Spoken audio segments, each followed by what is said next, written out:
મોડાસા તાલુકાની મોતીપુર ગ્રામ પંચાયત સરપંચના મહિલા ઉમેદવાર ગીતાબેન રણજીતભાઈએ ચૂંટણી પ્રચાર શરૂ કર્યો।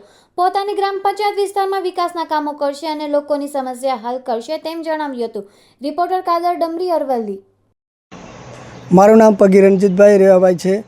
હું મોતીપુરા ગામનો વતની છું અને સરપંચ આગામી ચૂંટણી 2025ની અંદર જે ચૂંટણી સરપંચની ચૂંટણી આવી રહી છે તેના મારા ધર્મપત્ની ગીતાબેન રણજીતભાઈ પગે ફોર્મ ઉમેદવારી નોંધાવી છે અને આટલા વર્ષોથી અમે જંબુસર પંચાયતની અંદર હતા તેનું વિભાજન થવાથી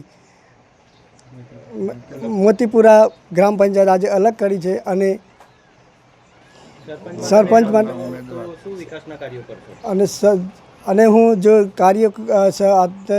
પ્રયત્નશીલ છું કાર્ય કરવા માટે અને રસ્તાઓ, પાણી, ગટરની વ્યવસ્થા, વીજળીની સમસ્યાઓ દરેક કાર્યો કરવા માટે હું પ્રયત્નશીલ રહીશ।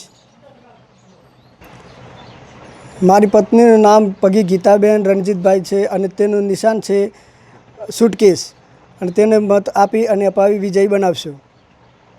અમે મોતીપુરા ગામના રહેવાસી છીએ। અત્યારે અમારી ગ્રામ પંચાયત જંબુસરમાં 5 ગામ વચ્ચે ચાલતી હતી, જે મોતીપુરા ગામની પંચાયત જંબુસર પંચાયતમાંથી વિભાજન કરી મોતીપુરા અલગ કરવામાં આવેલ છે। અત્યારે અમારા ગામમાં જે કામ અટકેલ છે, જેમાં મારા ભાઈના